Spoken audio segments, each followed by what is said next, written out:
Bismillahirrahmanirrahim. Untuk reaksi ini, untuk pencarian keadaan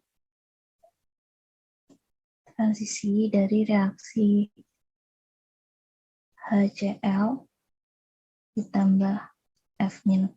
Jadi nanti untuk molekulnya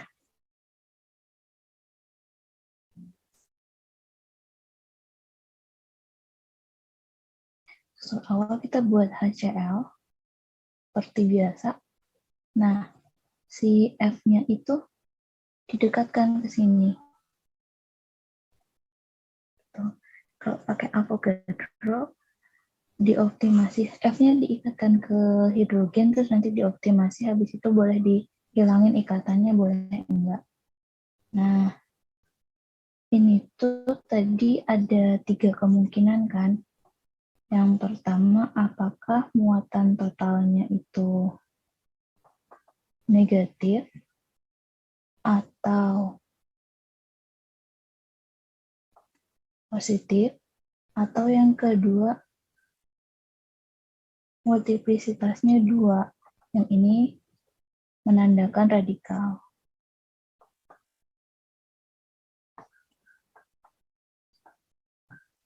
Kalau radikal berarti nanti muatannya 0.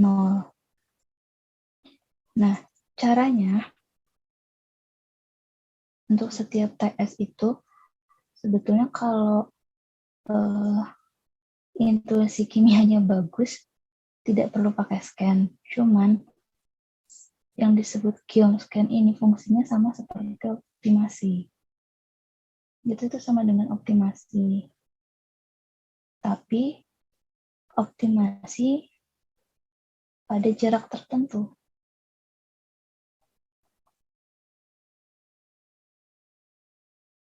Nanti dilihat hasil Giom scan-nya ini, kalau misalkan kemungkinan ada terjadi TS di situ, itu bisa dilakukan 2 cara, dengan OPTTS atau dengan PERC.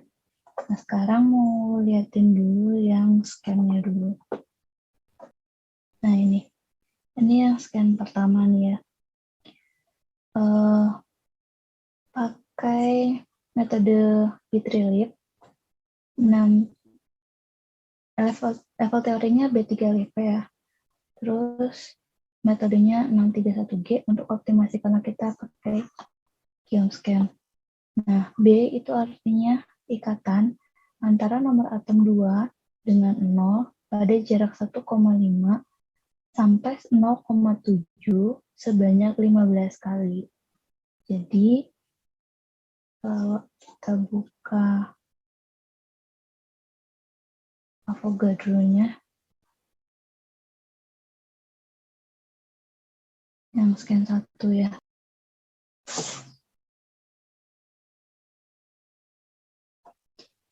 Jadi kalau dibuka Avogadro-nya ini, nah di sini kan nomor 1 itu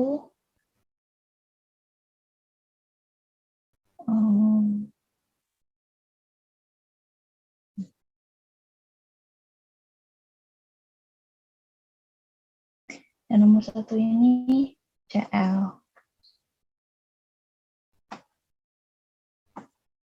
Terus yang nomor 2 ini hidrogen, yang nomor 3 ini klor. Nah, nomor 1 kalau di Orca itu kan jadi nomor 0.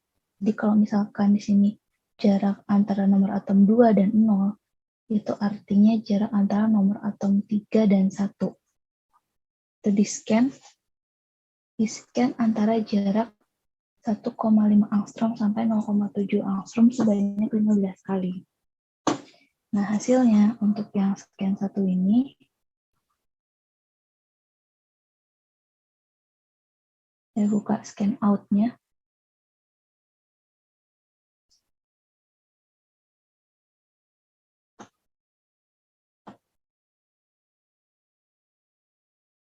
Nah, ini dibuka scan out-nya. View, label of atom, type. Kalau pengen tahu nama atomnya. Nah, kita lihat di awal ini udah keluar nih hidrogen. Hidrogen udah keluar, F sama Cl-nya berikatan. Seperti ini. Ya. Nah, di sini kan nggak kelihatan si TS-nya yang mana. Kalau dibuka pakai trajektorinya, ini kan ada scan, di bawah ada trajektori. Trajektori itu TRJ, TRJ dan XYZ.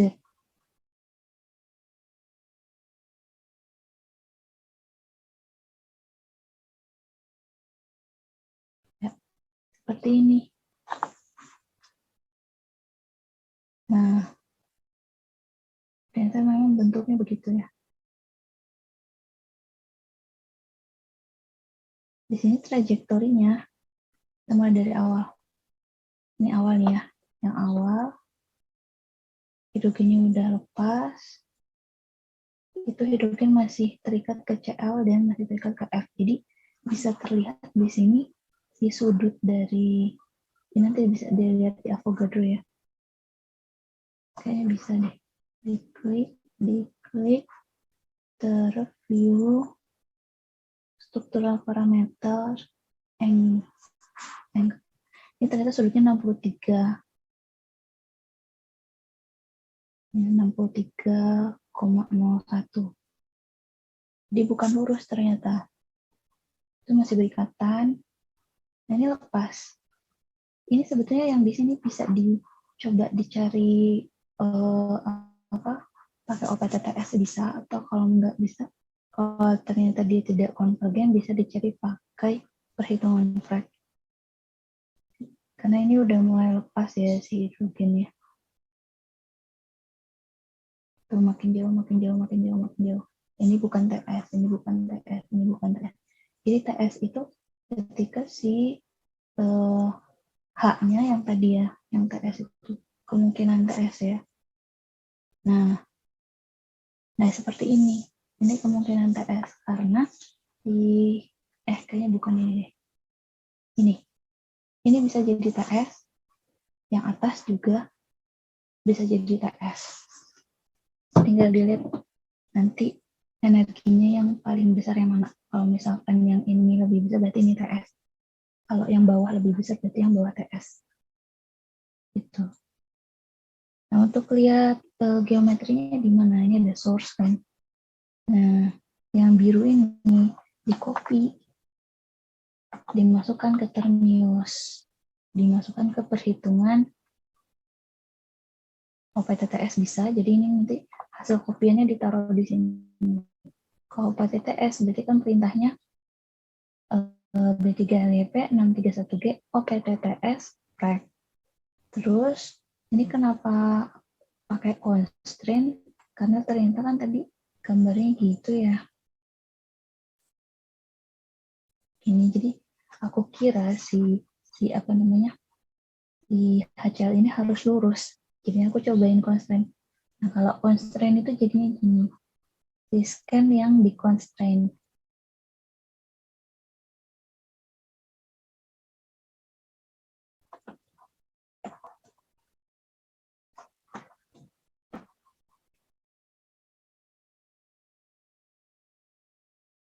Oke, ini yang aku constraint lurus kan.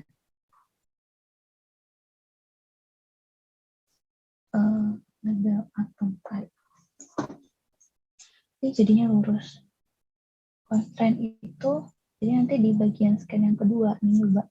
Scan kedua aku coba pakai constraint. Artinya gini. Ini udah ngerti ya. B3LYP631G OPT. OPT artinya optimasi. Tadi aku bilang scan itu sama dengan optimasi, cuma bedanya geomscan, ini geomscan ya. Bedanya geomscan dengan OPT biasa. Kalau geomscan itu berarti optimasinya pada jarak tertentu. Di sini berarti pada jarak 1,5 sampai 0,7. Tapi kalau nggak ada geomscan berarti dia optimasi pada jarak bebas. Yang penting dia teroptimasi. Nah, ini di constraint itu artinya dikekang. Constraint B artinya bond, ikatan antara atom nomor 1 dan atom nomor 2 itu di-constraint, dikekang. Jadi B for bond, C for constraint. Di sini yang aku kekang itu si HCl-nya ini dikekang. Ya, si nomor 1 sama nomor 2 ini dikekang. Nah, kalau misalkan kita lihat trajektorinya,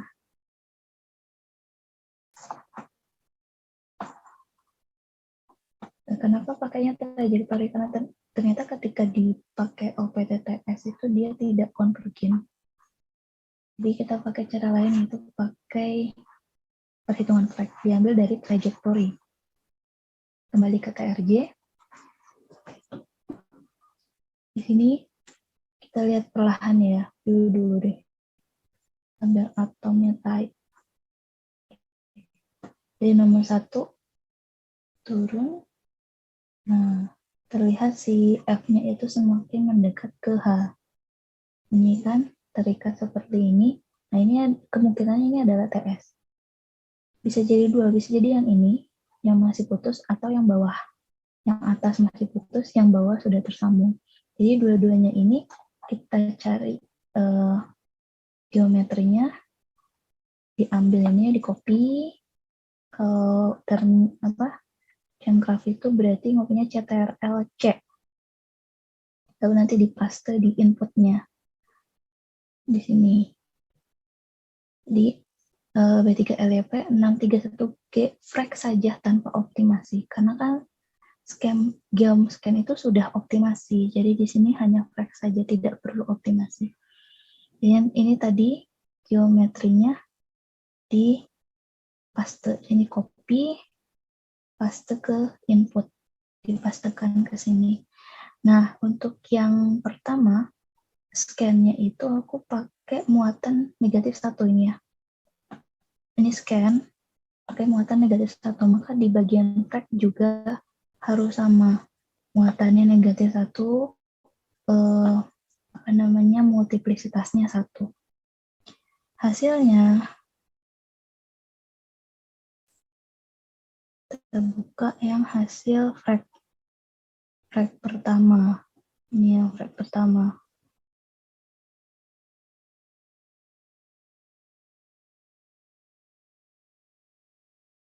Yang di constraint tadi ya. Nah, di sini kan ada frag.out, terus frequencies, single point geometry, 0,0000, terus 7, 8, 9.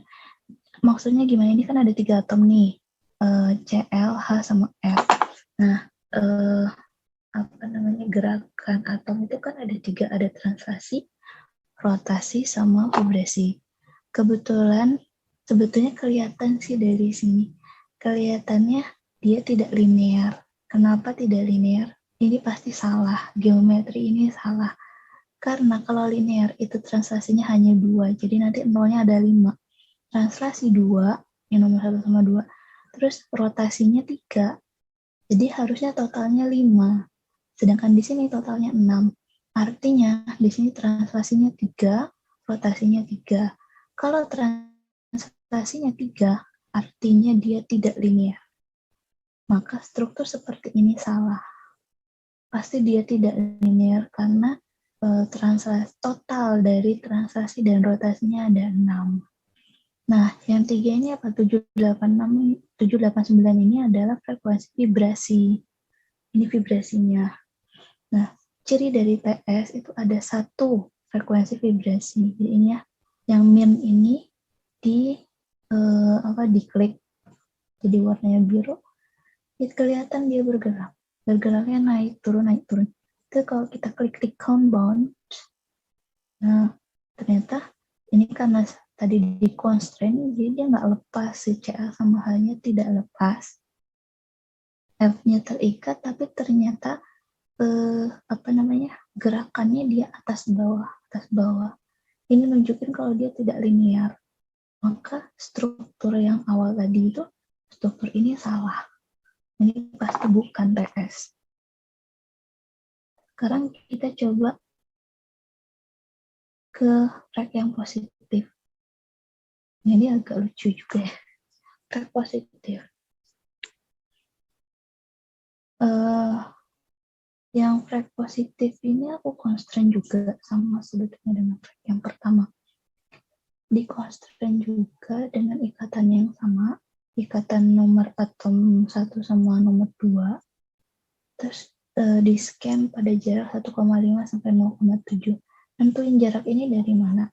Kalau nentuin nomor atomnya mah udah bisa ya, karena Orca itu kurang 1 dari Avogadro. Jadi kalau di Avogadro nomornya 3, di Orca nomornya jadi 2. Di Avogadro nomor 2, di Orca jadi 1. Nah ini nentunya dari mana? Kita harus tahu dulu jarak dari yang mau dikonsen itu mana. HCl kan, HCl itu normalnya dia ada di kisaran berapa? Di kisaran 0,9 kalau nggak salah.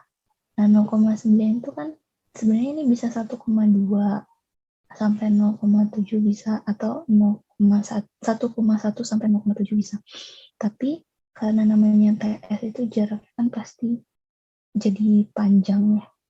Jadi pasti akan lebih dari 0,9. Nah, lebihnya berapa kan nggak tahu. Makanya coba aja 1,5 sampai 0,7. Karena 0,9 ada di antara ini. Ini berapa banyak yang di-scan itu terserah, mau 10, mau 20, mau 30. Semakin banyak jumlah scan, berarti semakin rinci jaraknya. Semakin detail.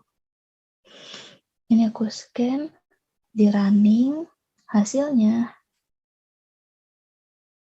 begini. Scan ketiga.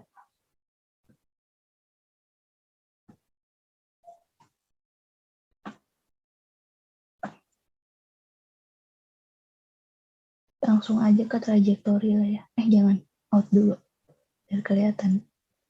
Nah, ternyata memang dia tidak linear, tapi muatannya positif. Ini dia. Jadi muatannya positif atau negatif. Kalau tadi yang muatannya negatif, coba ke sini ya. Saat ini nanti kita bahas. Yang muatannya negatif itu tadi yang scan 2.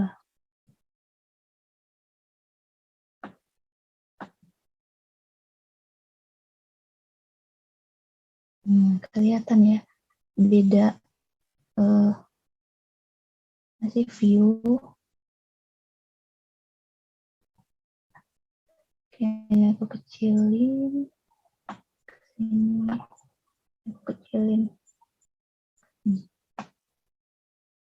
Kelihatan bedanya. Yang linear ini muatannya negatif. Yang membentuk sudut ini muatannya positif. Yang lebih masuk akal mana yang positif atau negatif kalau melihat dari hasil frekuensi yang tadi, yang hasil frek ya. Kita buka freknya yang scan 3. Scan 3 itu frek positif. Jadi dia muatannya positif.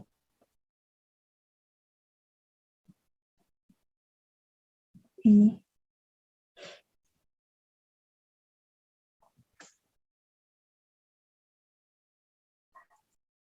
Gerakannya seperti ini.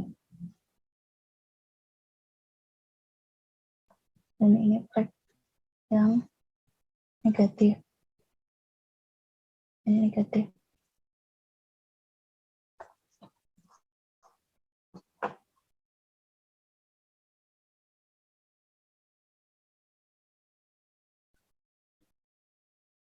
Tetap pada akhirnya yang si linearnya tadi jadi tidak linear. Dia jadi tidak linear, cuma jarak antara F dengan CL-nya berjauhan. Dan di sini yang kelihatan terikat itu hanya si F saja, sedangkan si CL-nya tidak mau melepas H. Sedangkan di sini,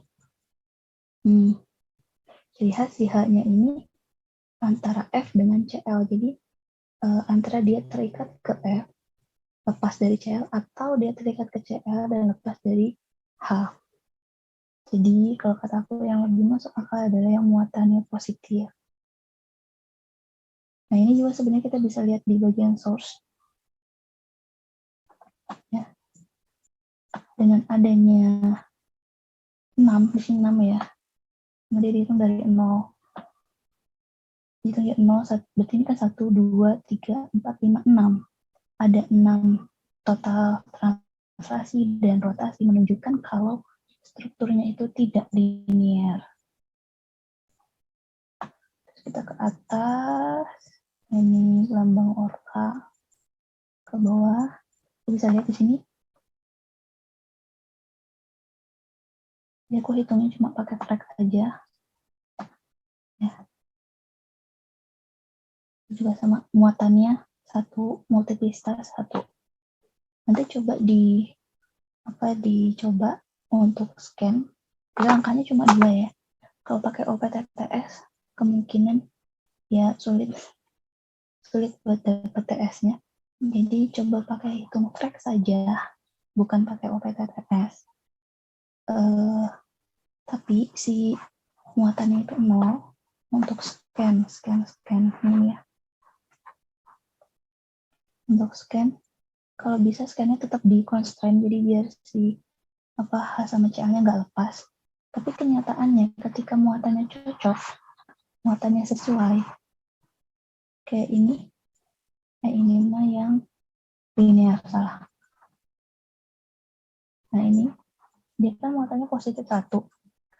Ketika dia sesuai, walaupun kita constraint, tetap aja berubah jaraknya antara H dengan CL. Tapi nggak apa-apa, tetap di constraint aja ya. Tetap ini di constraint antara C dengan CL, salah. Antara H dengan CL, constraint, tanda pagarnya artinya keterangan ya.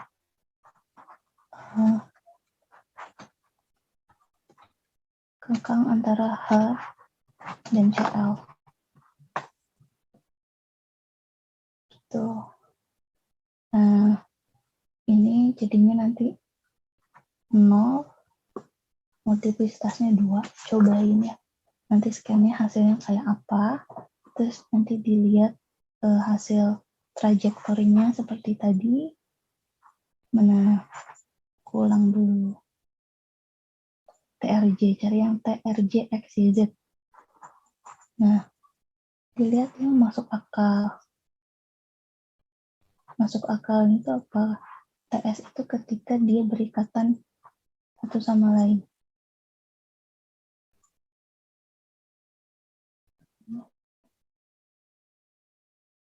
Push. Wah, ini mah nggak ada jadi. Berarti scan yang pertama ini mah ya. Coba scan kedua. Trajektori yang kedua. Yang ketiga aja lah, nggak apa-apa. Scan ketiga. Nah ini. Trajektori yang ketiga. Nih.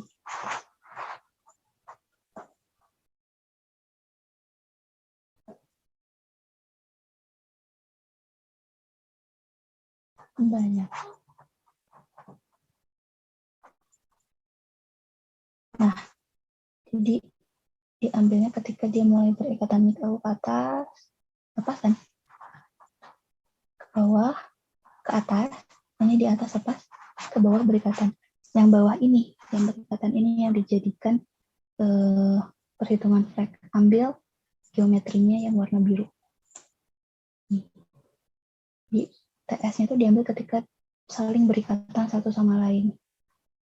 Ambil geometrinya dari bagian source yang warna biru. Gitu. Terus habis itu baru dihitung pakai frekuensi. Frekuensi mah hanya hitung flag saja. Ya, ini hanya flag saja, cuma si geometri tadi paste dari yang warna biru. Ini nanti diatur jadi 0 dan multiplicitasnya 2. Muatannya 0, multiplicitasnya 2. Kita nunjukin kalau dia radikal. Ya, selamat mencoba.